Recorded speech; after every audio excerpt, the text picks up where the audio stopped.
2025-26 केंद्र सरकार पक्षर आसी नुआ बजेट रे अनेक गुड़िए परिवर्तन करा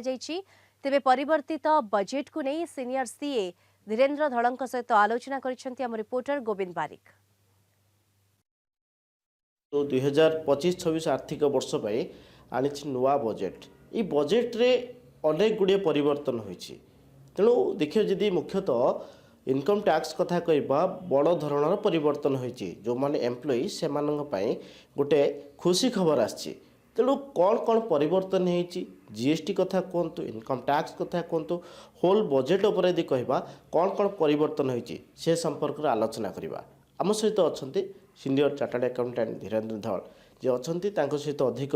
जानिबा ए बजेट संपर्क में कौन कौन सब परिवर्तन। बजेट निश्चिंत बहुत भल आसी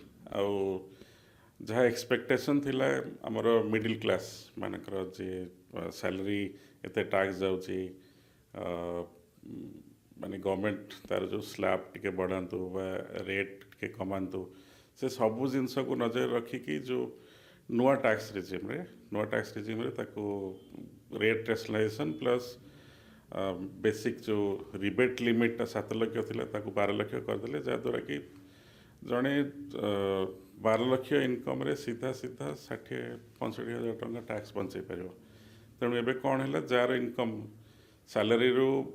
12,75,000 बा अन्य कौन सी इनकम 12 लाख पर्यंत किसी आउ टैक्स दबाक पड़ो ना। केते बेनिफिट पाइबे स्टार्टअप क्षेत्र में स्टार्टअप हाँ स्टार्टअप इकोसिस्टम को बूस्ट करने गोटे स्टेप एथरे अच्छी ये बजेट रे जमती 10,000 करोड़ गोटे फंड ऑफ फंड सैंक्शन हो गवर्नमेंट तरफ जोटा कि फंडिंग कर एलिजिबल स्टार्टअप मान को तापरे जो टैक्स एग्जेम्पशन स्कीमटा थिला से टैक्स एग्जेम्पशन स्कीमटा 2025 रे सरुला ताको 5 वर्ष बढ़ाई जहाँद्वारा कि एनी 3 इयर्स कौन सी स्टार्टअप बिना टैक्स रे इनकम जहाँ भी हो टैक्स पड़ोनी से 3 वर्ष से चूज कर धीरेन्द्र धड़ सार जहाँ कि कहते मोटामोटी बजेट को देखिले जो भाव में इनकम टैक्स रे परिवर्तन होइछि जो माने एम्प्लॉई अच्छे से लाभदायक होइछि जो कथा कहबा जीएसटी कथा कहतु संस्था कथा कहतु अनेक क्षेत्र में महिला उद्योगी कथा कहतु सब बजेट को जदि देखा सरकार जो आनी जो आर्थिक वर्ष 2025-26 जो बजेट आनी मोटामोटी भल बजेट बोली समस्त कहूथुवा बेले निहाती गोटे प्रशंसनीय बजेट बोली आमे कहि परिबा। बेंगलोर वीडियोग्राफर दिलीप कुमार गोविंद बारिक, कलिंग टीवी।